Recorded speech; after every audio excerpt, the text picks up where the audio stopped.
Bonjour et bienvenue à notre émission Lire des livres.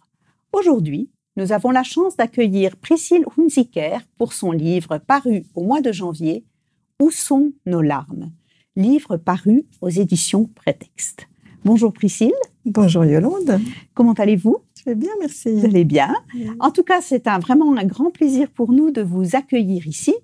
Mais pour tous ceux qui ne vous connaîtraient pas, avant de présenter votre livre, eh bien, je vais me permettre de vous présenter en quelques mots. Vous êtes né en Afrique de parents missionnaires. Vous êtes arrivé en Suisse à l'âge de 8 ans et vous avez dû vous adapter à une nouvelle culture, dont celle du froid. J'ai pensé que c'était quelque chose qui vous marquait. Vous avez choisi d'étudier la psychologie. Vous vous êtes marié et vous avez maintenant 3 filles adultes. Vous avez travaillé comme conseillère en images tout en étant maman. Puis vous avez travaillé comme psychologue dans un centre de relations d'aide et depuis juillet, vous sautez le pas en devenant psychologue indépendante. Oui, c'est bien juste. Cela. Hein? Côté livre, Où vont nos larmes est en fait votre deuxième ouvrage, puisqu'en 2018, vous avez écrit Le regard du jardinier. Et il semblerait que d'autres écrits sont en préparation. Oui. Alors, quand j'ai lu votre biographie, je me suis dit que vous avez toujours eu de l'intérêt pour les autres. D'où le choix peut-être de la psychologie, mais en fait, voilà, vous avez eu l'air d'avoir eu une vie passablement tournée vers les autres. C'est juste ? Oui, je pense que ça commence déjà dans la vie de famille avec mes 3 frères. Et en effet, je sais que depuis assez petite, quand je pensais à ce que je voulais faire dans la vie, ça devait être une idée d'enfant encore, mais je me disais j'aimerais aider les autres. Donc vous avez bien cerné. D'accord. Et là, quand vous avez écrit ce livre, Où vont nos larmes ? C'est un livre qui parle de l'inceste. Alors, ma première question sera de pourquoi avoir eu envie d'écrire un livre sur un sujet si grave ? Oui.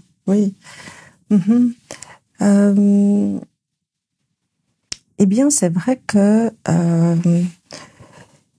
d'abord, c'est des situations que j'ai rencontrées autour de moi, dans ma pratique comme psychologue, aussi parmi des proches. Ce sont des histoires que j'ai entendues. Et je pense que tout cela était en moi. Et puis un jour, en fait, j'ai vraiment reçu une invitation divine pour me lancer dans cette écriture. Vous savez, Dieu est le créateur de toutes choses et donc aussi de l'imagination. Et puis en imagination, j'ai vu l'histoire, j'ai vu les personnages. Donc avec l'enfant, la petite grenouille. Et je me souviens que ma première réaction, c'était mais Seigneur, je suis pas spécialisée dans ce domaine. Et ensuite, je ne suis pas théologienne. Et vous savez, avec Dieu, on est invité. Tout est possible. Voilà. Et donc, je me suis mise à l'écriture. D'accord. Voilà. Mais en fait, vous avez choisi une forme d'écriture un peu particulière parce que vous avez choisi la forme du conte. Oui. Alors, pourquoi avoir choisi la forme du conte ? Est-ce que c'était plus facile de parler de ce sujet ? Ou bien, parce que, voilà, des livres sur l'inceste, quand on prend le livre de Camille Lelouch, c'est soit des témoignages, soit c'est en fait, ou bien un peu, entre guillemets, de la théorie. Vous avez choisi le conte. Alors, pourquoi cette manière ? Oui. Eh bien, une première chose que je peux dire, c'est que ce n'est pas une situation que j'ai vécue personnellement. Alors, je pense que le témoignage est à laisser aux personnes qui ont traversé une telle situation. Comme vous dites, il y a d'autres livres qui sont là comme théorie, ils existent déjà. Et certainement qu'un conte, c'est un chemin différent pour parler de ce sujet. Le conte, il permet d'entrer effectivement de manière moins frontale dans une thématique douloureuse. La métaphore, elle nous emmène dans un autre monde dans lequel on peut s'identifier tout en se sentant, rejoint par l'histoire, tout en se sentant un peu à l'abri avec ce qui nous est arrivé à nous. Ça, c'est l'effet magnifique des contes, d'autant plus qu'ils parlent à tous, petits et grands. Vous avez certainement déjà expérimenté ça, qu'on se laisse emporter dans un récit parce qu'il touche non pas notre cerveau analytique, mais plutôt justement cet aspect de nous qui est plus émotionnel et puis qui nous rejoint jusqu'au cœur. D'accord. Mais alors, vous avez une formation de conteuse? Non. Non, même pas. Même pas. Vous deviez aimer raconter des histoires à vos filles, alors. Oui, alors j'ai beaucoup raconté des histoires, c'est vrai. Et j'en ai d'abord beaucoup entendu par ma maman. Ça, c'est vrai. Il y a aussi d'autres inspirations. C'est la façon que Jésus a de souvent s'adresser aux gens qu'il rencontre. Il avait à la fois un enseignement très clair dans lequel il disait les choses importantes et très souvent également, il rejoignait ses auditeurs en leur racontant une histoire. Les paraboles. Les paraboles. Et moi, je me suis beaucoup nourrie de la lecture de la Bible. Je le fais encore maintenant. Et je me suis dit que Jésus, qui est un excellent enseignant, sait très bien pourquoi il utilise des histoires pour parler aux gens. Ouais. Voilà. De telle sorte qu'on n'est pas touché seulement dans notre intelligence, mais vraiment à tous les niveaux. Oui, tout à fait. Mais c'est quand même pas un conte pour enfants. Vous le précisez bien, c'est un conte thérapeutique, mais pour adultes. Oui. Pourquoi? Vous faites quoi comme différence? Oui, l'idée c'est que le vocabulaire et puis le sujet peut être accessible à des enfants, mais on a pensé avec l'éditeur plutôt dès l'âge de 10 ans. Et puis on souhaite plutôt une lecture accompagnée, justement parce que la thématique est difficile. Donc en parlant de lecture accompagnée, on s'imagine un parent, ou une grand-maman, ou un grand frère, pourquoi pas, ou un enseignant qui prend le temps de partager l'histoire avec l'enfant. De telle sorte que s'il y a des choses qui sont difficiles à comprendre, eh bien l'enfant pourra parler de ses questions et puis être dans un dialogue. L'idée, c'était de ne pas laisser un enfant seul avec cette histoire et toutes les questions qui pourraient surgir. Et puis, si c'est prévu pour les adultes, d'abord, c'est parce que beaucoup d'adultes ont vécu une situation d'abus en tant qu'enfant. Donc, au fond, c'est aussi parce que l'héroïne est une petite fille, c'est aussi une occasion de leur permettre de revivre un chemin qui est celui qu'ils auraient peut-être souhaité vivre en tant qu'enfant. D'accord. Alors, c'est peut-être même l'idée est-ce que ça pourrait les inviter à parler de ce qui s'est passé? Parce que souvent, ce sont des choses tues et cachées. Oui. C'est vraiment un des appels de l'histoire, c'est sortir du silence, oser parler. Alors, le récit permet déjà un dialogue entre le lecteur et l'histoire. Ça, c'est... la petite fille et les différents personnages de l'histoire invitent au dialogue. Et l'exemple de l'histoire montre un chemin où parler c'est possible, pour ne pas être tout seul. Ensuite, il y a aussi effectivement l'idée que si c'est une lecture entre un adulte et un enfant, il y aura aussi un partage. Et puis moi, j'ai pensé à différentes situations de vie. Un parent qui aimerait, par le biais de l'histoire, raconter, mais tout en douceur, à son enfant que oui, peut-être il a aussi été victime d'abus. Ou ça peut être un moyen de prévention pour en parler, ouvrir la parole sur ce sujet. C'est très intéressant l'idée de dire à ceux qui ont vécu, de dire on peut parler, mais si ça se trouve que c'est nos enfants, de les inviter à s'ouvrir. Voilà, c'est ça. Et puis comme le récit, c'est l'histoire de quelqu'un d'autre, eh bien l'enfant pourra peut-être aussi se dire la petite fille là, Amy, elle a parlé, alors moi aussi pourquoi pas. Effectivement. D'accord, intéressant. Mais est-ce que pour ceux qui nous écoutent, est-ce que vous pourriez faire un petit résumé de l'histoire en fait? Mais volontiers. Sans gâcher le plaisir de la lecture. Pas, exactement, mais juste quelques mots sur l'histoire, parce que là, vous parlez d'une petite fille, vous parlez, puis il y a Miska, la grenouille, et puis voilà. Mais je trouverais intéressant juste d'avoir un petit aperçu. Mais très volontiers. Alors, l'histoire commence dans une salle de bain où on trouve une petite fille qui a à peu près 7 ans dans ma tête. Je l'ai imaginée comme ça. Elle s'appelle Amy et elle est très triste. Et elle vit justement une situation d'abus qui se répète. et on la rencontre dans sa souffrance, sa solitude également, et son chagrin. Et là, intervient de manière tout à fait inattendue une toute petite grenouille qui arrive de manière complètement intempestive et assez dynamique comme ça. Puis elle a une mission à accomplir. C'est ce qu'elle explique de manière un peu embrouillée puis rigolote à Amy. Et son humour, qui est parfois maladroit, va permettre à la petite fille de sortir aussi de son chagrin. Elle lui fait voir une autre réalité, cette grenouille. Elle la sort de sa souffrance et elle devient son premier interlocuteur. Alors cette grenouille s'appelle Miska et elle dit, chose étrange parmi d'autres, qu'elle est envoyée par un roi pour récolter les larmes. Et justement, le roi, ça m'intéresse après que vous disiez un peu dans quelle voie vous l'avez, qu'est-ce qu'il représente en fait. Oui. Alors, comme c'est un conte, bien ça se situe dans un royaume. Alors, il y a la vie sur la terre, et puis cette petite grenouille, Miska, elle vient d'un autre royaume.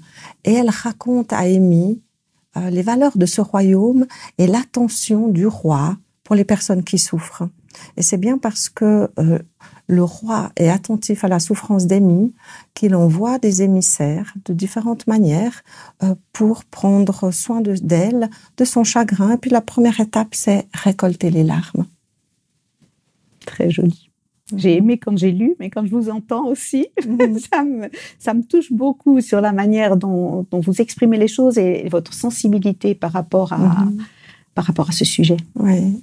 Mais d'ailleurs, j'ai trouvé que c'était assez courageux d'oser écrire sur un tel sujet, parce que votre livre est quand même clairement chrétien, même si c'est tout en douceur, mais on a un petit peu des fois tendance à ne jamais parler de ça dans les églises. Il y a une espèce d'omerta là-dessus, parce qu'on se dit, mais non, dans les églises, ça ne peut pas se passer. Je crois que la pratique nous dit oui, ça se passe. Oui. En effet, aucun milieu n'est épargné. Et je pense que beaucoup de personnes qui fréquentent les églises peuvent porter vraiment des lourds secrets. Ça ne se voit pas. Certains handicaps sont visibles et les souffrances du cœur, elles sont vraiment cachées.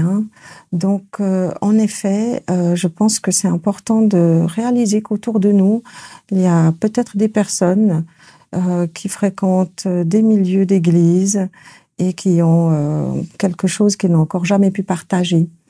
Dans l'église et ailleurs, beaucoup de souffrances sont invisibles. C'est une espèce d'invitation, je dirais, à oser pleurer. Oui. À oser pleurer et puis du coup, en allant plus loin, à dire sa souffrance. Oui, alors, pour oser pleurer, je pense qu'il faut déjà avoir un contexte de sécurité. Et je pense que justement, si la plupart du temps les victimes d'abus se taisent, c'est qu'elles sont emprisonnées par la peur. Donc il y a là un contexte relationnel d'emprise et de gêne tellement énorme que la personne préfère se taire. Parce que vous savez, la plupart du temps, les abus sexuels se vivent dans les familles. Donc ça veut dire que si la personne parle, elle va avoir l'impression de dire du mal de quelqu'un de proche, et le risque majeur que ces gens voient, c'est de faire éclater la famille, parce que elles peuvent être accusées de mensonges. L'abuseur peut aussi évidemment se rétracter, ce qui est la plupart du temps le cas, et donc les victimes ont peur de créer un chaos dans leur famille, qui est aussi le lieu où elles sont censées être en sécurité. Et puis, donc là, il y a un conflit de loyauté qui est terrible et qui fait que souvent la personne se tait. Alors, s'il y a une invitation à retenir, c'est que déjà créer un contexte de sécurité va permettre d'aller pas après pas vers la confiance, et la confiance va permettre de s'ouvrir, et peut-être qu'après, les larmes vont arriver. Mais ça veut dire qu'il faut s'ouvrir plutôt à l'extérieur que la famille? Eh bien, ça dépend. Je pense que ça dépendra vraiment de la personne. Je crois elle peut sentir auprès de qui il y a juste assez de confiance pour qu'elle puisse se livrer. Parce que des fois, c'est quelqu'un qui est proche de la famille qui a commis l'abus, mais que dans le même entourage, la personne va trouver quelqu'un d'autre avec qui ce sera possible de parler. Et des fois, ce sera à l'extérieur. Voilà, je crois qu'il n'y a pas de règle. Par contre, ce dont il faut se souvenir, c'est que ça demande un courage énorme à la personne d'oser faire ce premier pas. D'accord. Oui. Vous avez pas beaucoup parlé de peur, oui, tout à l'heure. Et quels sont les autres sentiments qui accompagnent une personne qui a été victime d'abus et qui n'a pas pu et qui n'arrive pas pour le moment à s'en sortir? Eh bien, je pense que ce qui est très prédominant, c'est la honte. La honte, c'est-à-dire je suis nulle, je suis indigne, je ne vaux rien puisque c'est ça qu'on a fait de moi. Dans l'abus, il n'y a plus de respect. L'abuseur prend l'autre comme une chose. Il en fait sa chose. Il en fait son objet. Et donc, le sentiment de dignité humaine, il en prend un sacré coup, si je peux m'exprimer ainsi. Si les abus sont répétés, s'ils viennent d'une personne de confiance et puis d'autorité, qui représente l'autorité, comme un père, une mère ou un oncle, quelqu'un d'une autre génération, eh bien, ça devient très, très compliqué. Donc, il y a la honte, c'est-à-dire je suis indigne, je ne vaux rien. Et puis, il y a aussi des sentiments très mélangés et qui entraîne une confusion. Et cette confusion, elle est à la fois émotionnelle, c'est-à-dire la personne n'a plus de repère intérieur. Et il y a également une confusion au niveau cognitif, parce que tout est embrouillé. Ce qui était censé être organisé, c'est-à-dire les parents sont là pour nous protéger, ce sont ceux qui nous ont fait du mal. Ceux qui nous ont aimés d'une façon qu'on n'ose plus appeler l'amour, donc c'est une perversion. Donc la personne ne sait plus où est le bien, où est le mal, et ça génère une confusion extrême. D'accord. Même si, encore j'ose dire, même si l'abus a été perpétré sans aucune violence. On s'imagine souvent qu'il y a de la violence physique. Non, mais je crois pas. Et puis non, surtout dans les familles. C'est plutôt un amour effectivement perverti, voilà. En fait. D'accord. Mais d'ailleurs, justement, dans votre livre, il y a la partie du conte, mais il y a toute la deuxième partie où vous traitez un peu de tous ces sentiments qui habitent une victime. Et j'ai trouvé justement très intéressant parce que c'est court et puis ça va droit à l'essentiel pour ces personnes-là. Maintenant, quand on est chrétien, comment est-ce qu'on peut parler de tout cela, alors que souvent on prêche un Dieu d'amour, un Dieu qui aime, un Dieu qui est loin de tout ça. Et je me dis, comment se place à la fois et un abuseur et une victime dans ce contexte? Oui. Alors, vous voyez, quand la confusion dont on parlait tout à l'heure, elle se situe aussi au niveau spirituel. Et donc là, si on imagine que cette confusion, c'est comme une grosse pelote de laine, elle sera tout emmêlée, pleine de nœuds, et ce sera tout un travail que de démêler le juste du faux et la part de Dieu dans tout cela, et de reconstituer une image de Dieu qui est juste et conforme à qui il est vraiment. Ce qui est à dire, c'est que le mal, il est fait par les humains. Le mal de l'abus, toutes les formes d'amour perverti, c'est ce qui se vit dans des relations humaines. Et l'espoir vient du fait que Dieu, avec Jésus, nous parle d'une autre forme d'amour, d'un amour qui est pur, qui est saint, et c'est celui-là auquel il nous invite de goûter. C'est cet amour-là qu'il a envie que nous puissions rencontrer. Et ensuite, son espoir, c'est qu'on puisse s'en nourrir. Et en étant nourris et abreuvés par un amour qui sera pur et respectueux, là, la personne va pouvoir progressivement goûter à autre chose que ce qui l'a tellement sali et abîmé. D'accord. Mais alors, du coup, est-ce que la foi peut aider à se reconstruire?